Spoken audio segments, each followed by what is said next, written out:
मिथिला भवन के भूमि पूजन के शुभ अवसर पर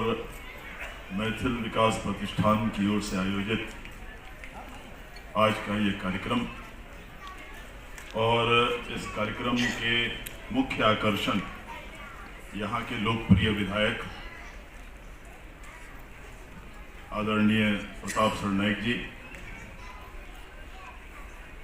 यहाँ विशेष इस कार्यक्रम के लिए आए हुए यहाँ के कार्यदक्ष, मेहनतकश, प्रगतिशील महानगर पालिका के आयुक्त श्री दिलीप भोले जी, अपने ही समाज के महाराष्ट्र के नौजवान पुलिस पदाधिकारी IPS अफसर श्री नित्यानंद झा जी, मंच पर विराजमान अभी आई हैं नगर सेविका महोदया, उनका नाम मुझे पता नहीं है इसलिए माफ करेंगे। नगर सेविका महोदया मैंने कह दिया, समझता हूँ उतना काफी है।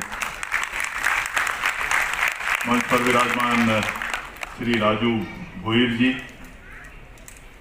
उत्तर प्रदेश के यहाँ पर उभरते हुए नेता श्री राजू भोईर साहब, श्री विक्रम प्रताप सिंह जी, आदरणीय नीलेश गोंड जो यहाँ तहसीलदार हैं, परशुराम म्हात्रे जी, मयूरेश वाघ जी, हमारे ही जिले के आदरणीय बलवंत शास्त्री जी, जिन्हें मैं भाईंदर में मैं समझता हूँ 40-45 साल पहले देखा हूँगा, लेकिन अभी तक आप में कोई फर्क नहीं दिख रहा है। शायद इसलिए कि पता नहीं इनकी कृपा हनुमान जी पर ज्यादा है या हनुमान जी की कृपा इन पर ज्यादा है। मुझे याद है जब पहली बार इनसे मिलने आया था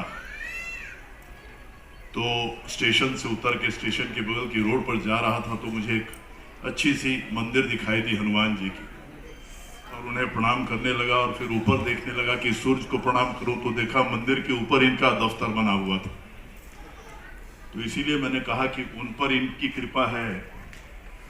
या इनकी कृपा उन पर ज्यादा है। मेरे जिले के इसलिए बहुत कुछ जानता हूं मैं, इसलिए आप लोगों से थोड़ा ज्यादा ही जानता हूं। और भी यहाँ पर जितने मयूरेश वाघ जी, यहाँ आपके प्रतिष्ठान के अध्यक्ष आमोद झा जी, जितने लोग यहाँ उपस्थित हैं, आप सभी लोगों को विशेष आज धन्यवाद देता हूँ। आप लोगों की मेहनत से और आपके मेहनत के प्रतिफल आपके लोकप्रिय विधायक, जिन्हें यहाँ आमदार कहा जाता है, आपके लोकप्रिय विधायक ने आपकी बातों को सुनी और हमारे सिर्फ मैथिल समाज को नहीं बल्कि पूरे बिहार पर आपने उपकार किया है कि आपने जो यहाँ जमीन दिलवाई बिहार भवन बनवाने के लिए, और आप और ढोले साहब मिलकर इतनी तेजी से उसे बनवाने का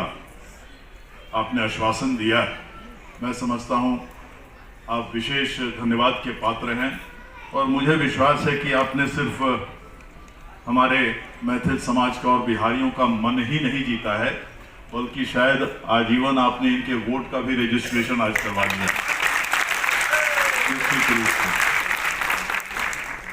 देखिए,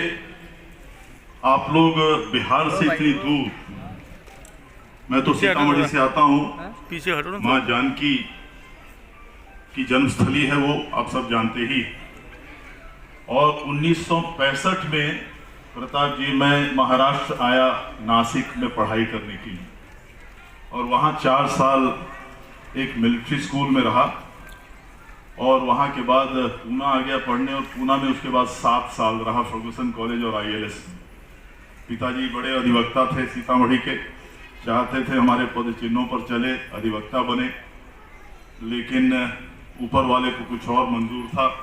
ऊपर वाले को मंजूर था कि मेरी और प्रताप सरनाईक जी की भी दोस्ती हो जाए। तो पूना में पढ़ता था, और महाराष्ट्र की जो राजनीति है इसमें जितने लोग आगे बढ़े हैं, पूना से उनका विशेष संबंध रहता ही है हमेशा। तो उसी समय नेताओं से दोस्ती होने लगी और धीरे धीरे राजनीतिक और सार्वजनिक जीवन में हम लोग भी आते गए, जिसका प्रतिफल है कि 2002 में सबसे पहली बार स्नातक निर्वाचन क्षेत्र जिसे ग्रेजुएट्स कॉन्स्टिट्यूंसी कहा जाता है, तिरहुत ग्रेजुएट्स कॉन्स्टिट्यूंसी जो मुजफ्फरपुर जिसका मुख्यालय है, जिसमें मुजफ्फरपुर जिला, वैशाली जिला, सीतामढ़ी जिला और शिवहर जिला चारों समाहित हैं। 28 विधानसभा का मेरा क्षेत्र है आदरणीय आमदार साहब, 5 लोकसभा का क्षेत्र है। और 2002 में मैं निर्दलीय सबसे पहली बार, आदरणीय लालू प्रसाद जी की शासन उस समय हुआ करती थी और हम लोग उस समय बहुत कमजोर समाज माने जाते थे, आज भी माने जाते हैं, लेकिन उस समय थोड़ा ज्यादा ही कमजोर थे लोग। यहाँ बात मेरी समझ रहे होंगे, उसको उजागर करने की जरूरत नहीं। उस समय हमारे मतदाताओं के मेहरबानी से पहली बार निर्वाचित हुआ, दूसरी बार फिर आदरणीय नीतीश कुमार जी के पार्टी से हुआ, जनता दल यूनाइटेड से, तीसरी बार फिर निर्दलीय जीता और चौथी बार जीत के अभी जो मैं है वो चौथी बार हूँ और लगभग साल भर से मैं विधान परिषद का सभापति बना हुआ हूँ। ये सब हमारे मतदाताओं की मेहरबानी है, पूज्य माता पिता का आशीर्वाद है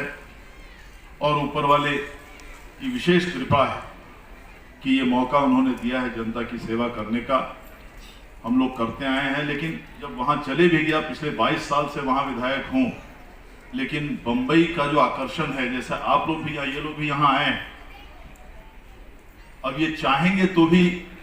इनके परिवार, इनका दिल, इनका मन नहीं मानेगा फिर से बिहार जाने, क्योंकि आपने इतना प्रेम दिया है। ये प्रेम, अफसोस से कहता हूं कि हमारे बिहार के लोग एक दूसरे को बिहार में नहीं देते हैं। ये बहुत दुख की बात है। ये सब एक एक शब्द मेरा समझ रहे हैं, क्योंकि बिहार राज्य और बिहारी समाज इतना फटा हुआ है जातिवाद और जातीयता में कि वो दूसरे को जल्दी बर्दाश्त नहीं करता। ये सब समाज के साथ बीमारी, सबको, ये हमारे बिहार के लोग सब मानेंगे यार, बोलेंगे नहीं, मैं जाना चाहता हूं, स्पष्ट वक्ता हूं, वहां पर इतना प्रेम नहीं मिलता है। इसलिए आपने जो प्रेम दर्शाया है उसकी कीमत किस शब्दों में उसका बयान किया जाए ये बता नहीं सकता। और मैं विश्वास रखता हूं, जैसे मैंने कहा, आप जब तक आप जैसे, और महाराष्ट्र प्रगतिशील राज्य है, यहाँ के नेता प्रगतिशील रहे। मुझे एक काम था लगभग 6-7 महीना पहले, और मैं एक वरिष्ठ IAS पदाधिकारी जो मेरे मित्र थे, मुख्यमंत्री के साथ हैं अभी,